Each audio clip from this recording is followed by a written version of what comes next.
All right, 2.3, we're going to be taking a look at inverse trigonometric functions. Now, we saw these briefly in chapter 1. Okay, so this is not brand new stuff. But we do need to sort of develop why in the world there's some restrictions on these that we didn't really have restrictions on when we looked at like sine or cosine specifically, as opposed to inverse sine and inverse cosine that we're going to be looking at now. So to start with, we're going to sort of delve a little bit back into some algebra topics that you've seen before but probably haven't thought about in quite some time, which is fine. One-to-one functions. One-to-one functions are functions where every range value, range is y, right? Every range value or y value corresponds to exactly one domain value or x value. So every y has only one x.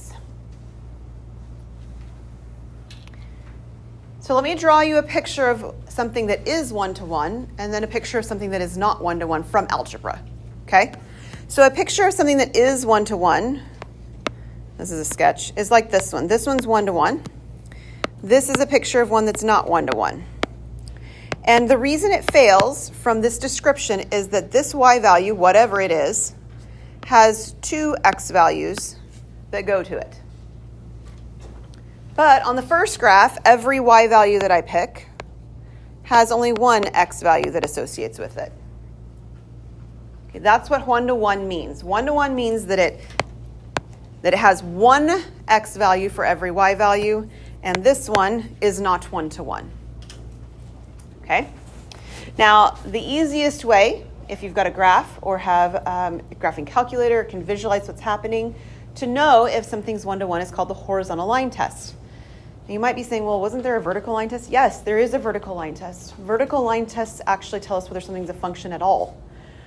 But horizontal line tests tell us if something is one-to-one.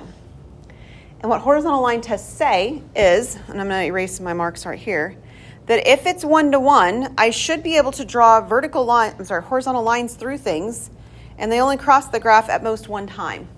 So you can see my top graph that's starred has that feature. Every horizontal line I draw will only cut through the graph one time, right?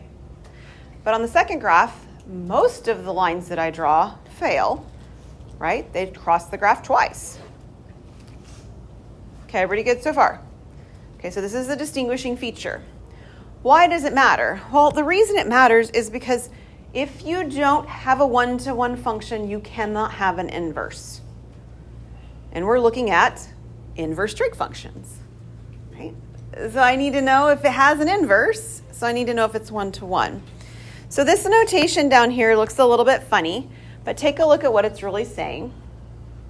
I'm not going to go in through too much of the linguistics here, but if you have a point, yx, that is coming from the fact that xy belongs to f. What this is saying is that inverse functions really just switch x's and y's. Everything that were x's are now y's. Everything that are y's are now x's. That's what an inverse is. So if we were to look at a graph of, say,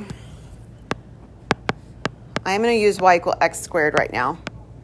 I realize that this is not a one-to-one graph. It's the same picture that I just drew. But I'm going to make it a one-to-one graph by looking at just half of it.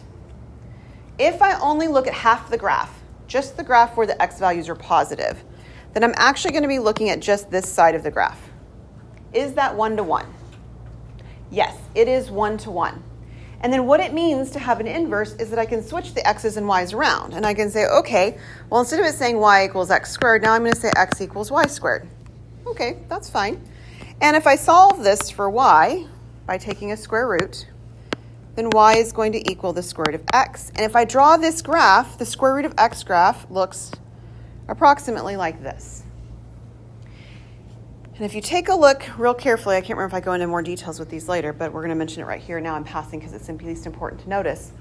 It's a reflection. So we've been looking at reflections over the x-axis, right, with our other graphs. They reflect up, they reflect down.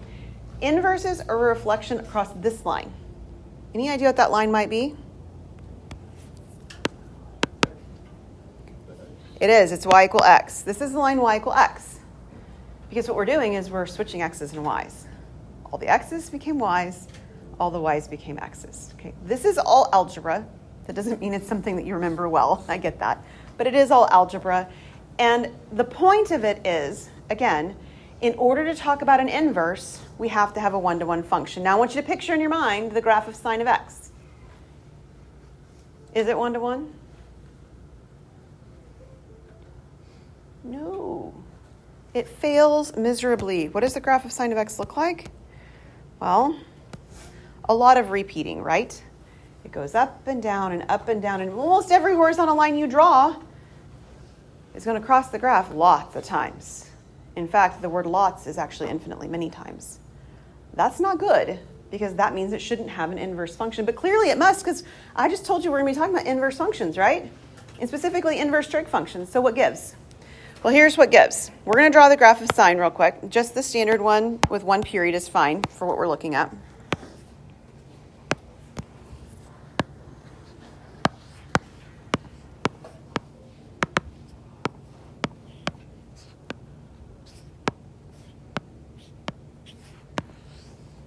Okay, and it repeats, right? This is my graph of sine. So here's what we do so that we can, and I'm actually going to draw it back to the left a little bit as well. Just one piece is fine. Maybe I'll draw it one more just so it looks a little bit more complete. All right, there we go. Here's what we do so that we can actually talk about an inverse function with sine, is that we say, okay, well, yeah, it repeats itself a lot. Right? I can't look at this whole thing and say there's an inverse to this graph because it isn't one-to-one. But there are occasions where I really need to be able to do something that's an inverse type relationship. So what do? Well, what I do is that I break the graph apart so that everything over here and everything over here get ignored. In between those vertical yellow lines, is it one-to-one? Yes. So where are these vertical yellow lines occurring? Well, what about the right one? That's maybe the easier one to look at. What value am I at, x value, on the right-hand side of the graph? It's not pi, it's pi over 2. This value is pi over 2. What's the value I'm at on the left-hand side? It's negative pi over 2. Okay, so in a very real sense, we are isolating our graph to be only this portion. This portion of our graph, right, if the x values are between negative pi halves and positive pi halves, we have an inverse. I want to make another connection for you. I want you to think about the unit circle.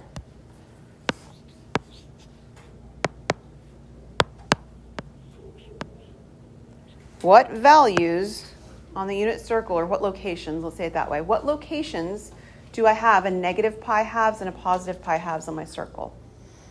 Y'all memorized it. Y'all did a good job by that way on that one. Where's negative pi halves? On the bottom. Mm-hmm. And where's positive pi halves? On the top. Whoops, I don't know why I write negative. Didn't mean to. Let's try again. So when we're looking between negative pi halves and positive pi halves, we're looking right here. What quadrants are those? 1 and 4. And that is important for us to remember. When we're looking for inverse sine, we're looking at things in quadrants 1 and 4 from a unit circle perspective. Okay, so some details over here about inverse sine. Actually, let me write some of this stuff down. I didn't do it. I've just said it. So this is 1-to-1 when negative pi halves is less than x is less than pi halves. So if we're between negative pi halves and pi halves, then this is 1-to-1. So when will we have an inverse? Well, exactly at those locations. And what does the inverse look like? Okay, so we have looked at this notation before. It's got a little -1 up there. It's an inverse sine of x. So the domain and the range are coming from these values. This is the domain over here. It's the x values. So these x values become the y values over here the range values. So this goes from, and this should say less than or equal to, sorry. Negative pi halves to pi halves is my domain for my sine graph. So over here, my range is negative pi halves to pi halves. It flips. X's and Y's flip. X's over here become Y's over here. Now look back at this graph. You can look at the whole graph if you want, but this portion of it will work as well. What Y values do I have on this graph that's drawn? -1 is the furthest Y value down. The highest Y value here, the top's out at 1, right? So the range over here, undo that, let's try it again. The range over here goes from -1 to 1. So again, X's and Y's are switching, domain and range are switching. So if the range over here is -1 to 1, then that means that the domain over here is -1 to 1.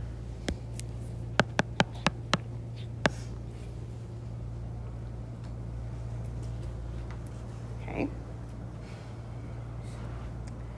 We're going to repeat this for secant. Okay. So this one is for cosine, for sine turning into inverse sine. I didn't mean for secant, I meant for cosine. Sine turning into inverse sine. We're going to repeat this process for cosine now. So let's think about our graph of cosine. The graph of cosine looks something like this.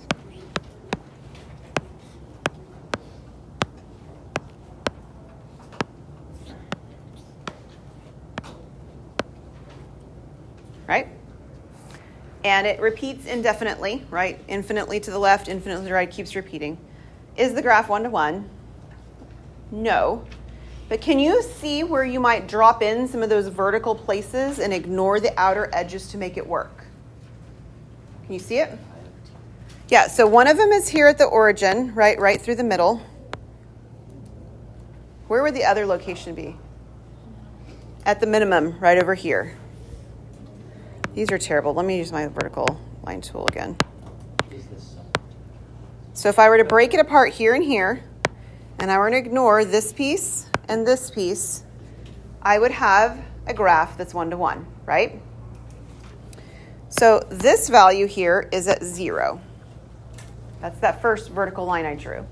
Where am I at my second vertical line? I'm at pi. 0 and pi. Okay. So with the inverse functions, it literally just going to be so -1. Yes, it will be in a minute. Yeah. What quadrants? Where am I? I'm at 0. I'm at 0 here. Where's pi? It's on the other side. It's on the other side. Yes. And I don't have a graph that I can draw on the other side very well. And so move it over. This one's pi. So I'm in this location and this location. What quadrants am I in? I'm in quadrants 1 and 2 if I'm going to be looking at inverse cosine graphs, right? Or inverse cosine functions.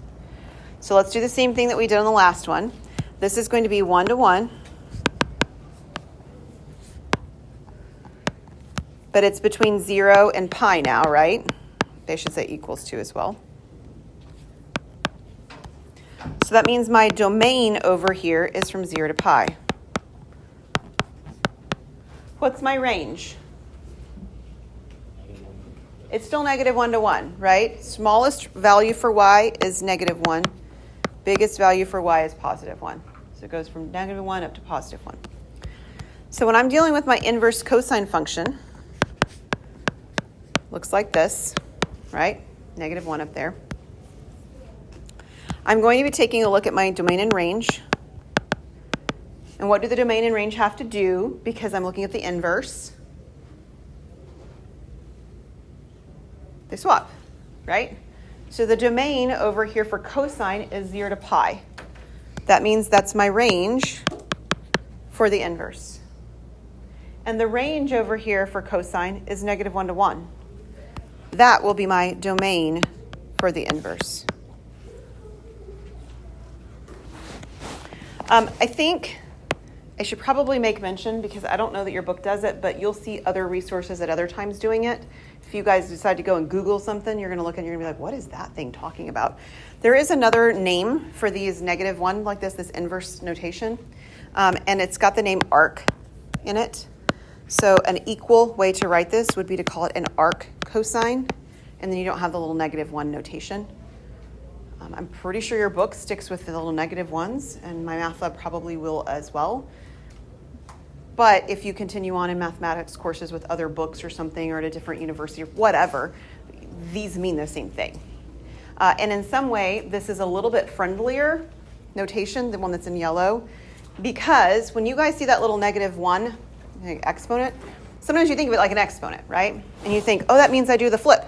And you don't. That's not what it means here. This happens a lot of times in math where we use things in a couple of different ways depending on situation. Parentheses is the worst. How many ways can you think that you use parentheses? It's a lot. We use them in a lot of different ways. It's not real helpful. This is one of those -1 things that's also not real helpful, but it is used here in a different way than you've seen it used before. Okay. Tangent is our last one. So we're going to draw this tangent graph, and then I think we'll be able to stop for today. So we're going to draw the graph of tangent. In some ways, it's actually a little bit friendlier than the last two.